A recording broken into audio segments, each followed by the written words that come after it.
اب جتنی بھی جنگیں آپ دیکھیں گے، جنگ بدر، جنگ احد، جنگ خندق، یہ سب مدینے کے آس پاس ہوئی ہیں۔ اس کا مطلب یہ ہے کہ صحابہ نہیں جاتے تھے، مکہ والے لڑنے کے لیے آتے تھے، کیڑے کم تھوڑی نہ تھے، مار کھاتے تھے، مرتے تھے، پھر آتے تھے۔ حضور پاک صلی اللہ تعالی علیہ وسلم اور صحابہ کو چھیڑنا ان کی عادت تھی۔ جنگ خندق بھی جو ہوئی ہے وہ کہاں ہوئی؟ مکہ میں نہیں ہوئی، مدینے کے آس پاس، مدینے سے صرف 5 کلومیٹر کا فاصلہ ہے۔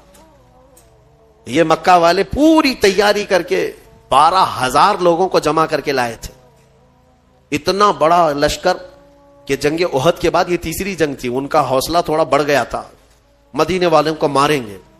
اور مدینے میں رسول کریم صلی اللہ تعالی علیہ وسلم کے ساتھ جو صحابہ، اس وقت بھی فاقے کا عالم تھا، ابھی پورے اسٹیبلش نہیں ہے، اور یہ جو جنگ لڑی گئی ہے وہ ایک الگ ٹیکنیک سے لڑی گئی تھی۔ حضرت سلمان فارسی رضی اللہ تعالیٰ عنہ صحابی رسول، وہ فارس کے رہنے والے تھے، وہاں جو جنگیں لڑی جاتی تھی 2 جماعتوں کے بیچ میں ایک گڑھا کھود دیا جاتا تھا، خندق۔ عرب والوں کو یہ طریقہ معلوم نہیں تھا۔ حضرت سلمان فارسی نے حضور اکرم صلی اللہ علیہ وسلم کی بارگاہ میں مشورتاً عرض کیا کہ مشرکین مکہ اگر آئیں گے تو ایسا ہے کہ مدینے میں داخل ہونے کا ایک ہی بڑا راستہ ہے جس سے پوری فوج جا سکتی ہے، باقی سب چھوٹے چھوٹے راستے۔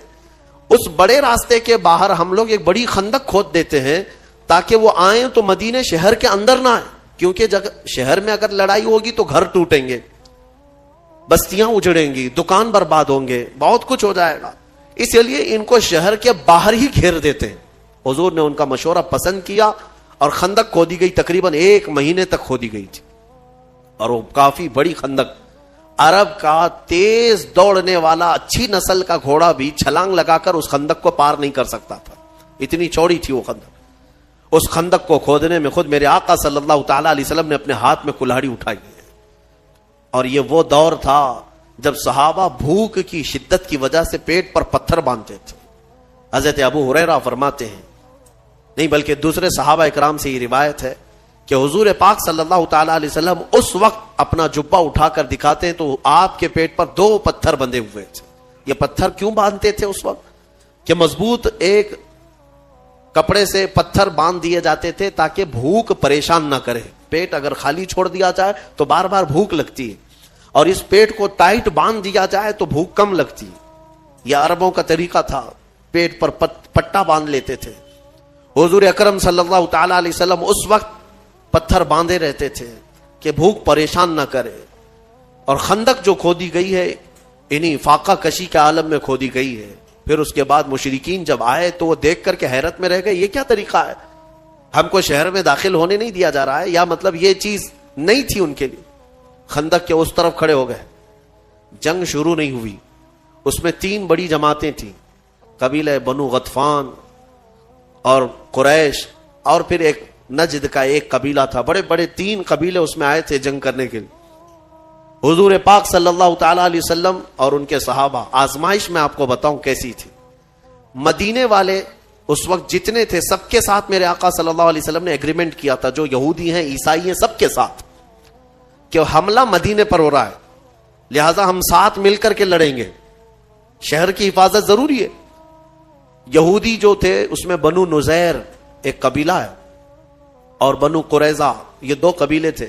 بنو نذیر کے ساتھ بھی حضور صلی اللہ علیہ وسلم نے معاہدہ کیا تھا، مکہ والوں کے خلاف ہم سب مل کے لڑیں گے، کیونکہ نقصان ہوگا تو تمہارا بھی ہوگا ہمارا بھی ہوگا مدینے پر۔ تو سب کا اس بات پر ایگریمنٹ تھا۔ لیکن آپ کو میں بتاؤں، جب لڑائی کے لیے آئے تو طے یہی پایا تھا کہ وہ مدینے کے جتنے یہودی اور عیسائی ہیں وہ بھی حضور کے ساتھ کھڑے رہیں گے۔